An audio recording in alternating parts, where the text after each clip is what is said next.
Avant qu'on se plonge dans les erreurs à éviter et les écueils de créativité, posez-vous cette question. Quand vous démarrez un projet créatif, est-ce que vous avez souvent l'impression que tout doit être parfait dès le début? Si c'est le cas, ne vous inquiétez pas, vous n'êtes pas seul. Et c'est justement ce qu'on va voir ensemble aujourd'hui dans cet épisode des clés de la créativité. Pour démarrer, réfléchissez à des entreprises comme Google. Saviez-vous que leur premier moteur de recherche était extrêmement basique? Ils ont lancé une version imparfaite pour commencer, puis l'ont améliorée au fil du temps. Si Larry Page et Sergey Brin avaient attendu la perfection, on n'aurait peut-être jamais eu Google sous sa forme actuelle. C'est la même chose pour vos projets créatifs. Avant qu'on aille plus loin, vous pouvez soutenir cette chaîne en likant, commentant, partageant et surtout en vous abonnant, vous savez quoi faire. Et aujourd'hui, on parle des écueils de la créativité. Premier écueil, vouloir être parfait dès le début. Prenons l'exemple de Leonardo de Vinci. Il a passé des années sur certains tableaux comme la Joconde en retouchant constamment son œuvre parce qu'il cherchait la perfection. Aujourd'hui, il est évident que son travail est brillant, mais il a également ralenti son processus créatif. Ce perfectionnisme excessif a même conduit certains projets à ne jamais être achevés, comme la bataille d'Anghiari, un autre de ses grands chefs-d'œuvre, mais incomplet. George Lucas, le créateur de Star Wars, a longtemps été insatisfait de la version originale de sa saga. Il n'a pas cessé de retoucher les films même après leur sortie. Ça montre à quel point la perfection peut être un piège, car il n'était jamais pleinement satisfait de sa création initiale,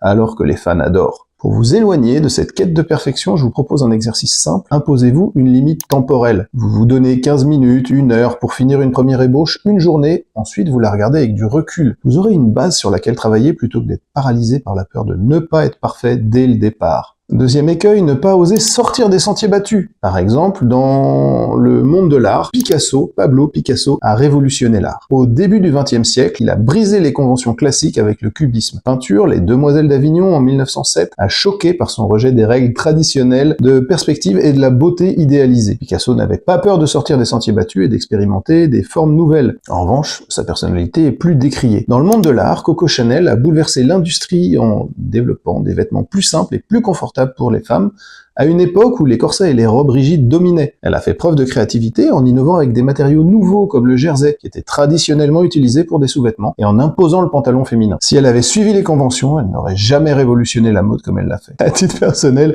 quand j'ai commencé la vidéo, j'étais tellement nerveux à l'idée de me lancer. Et pour tout vous dire, c'était loin d'être parfait. Mais le premier épisode sur l'origami est encore un des meilleurs que j'ai fait, précisément parce que j'ai osé franchir ce cap. À ce moment-là, j'ai vraiment réalisé que c'est en faisant les choses, en prenant des risques, qu'on progresse vraiment. Si vous avez du mal à sortir de votre zone de confort, essayez des techniques comme la carte mentale, le brainstorming visuel, ou un bon exercice qui est la méthode Scamper, qui consiste à substituer, combiner, adapter, modifier, proposer d'autres usages, éliminer et réorganiser un concept. Non seulement ça vous pousse à voir les choses sous un angle différent, mais en plus, j'ai fait plein de créaclips là-dessus que vous pouvez aller voir sur Instagram. Troisième écueil, ne pas prendre le temps de laisser mûrir les idées. Salvador Dali, qui est un des plus grands surréalistes, a pris énormément de temps pour peaufiner ses idées avant de les matérialiser. Il laissait son imagination vagabonder dans le monde des rêves et des fantasmes avant de se mettre à peindre. Son approche démontre l'importance de laisser les idées évoluer naturellement. Prenez l'exemple du processus de développement de l'iPhone chez Apple. Steve Jobs et son équipe ont mis plusieurs années à concevoir l'iPhone tel qu'on le connaît aujourd'hui. Ils n'ont pas forcé les étapes, ils ont laissé le temps à chaque idée de mûrir et de se raffiner. Résultat, l'iPhone a changé le monde des technologies mobiles à tout jamais. Un exercice simple que je recommande pour laisser du temps aux idées, c'est que lorsque vous travaillez sur un projet créatif, laissez-le de côté pendant une journée ou deux, puis revenez-y. Vous remarquerez peut-être que certaines idées deviennent plus claires avec un peu de distance. C'est comme quand on cuisine un plat.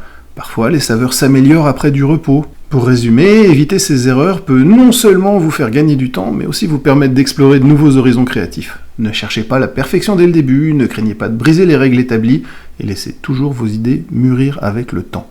Si vous avez trouvé cet épisode utile, n'hésitez pas à le partager autour de vous, à liker et bien sûr à vous abonner pour ne manquer aucun contenu. J'apprécie énormément les commentaires également.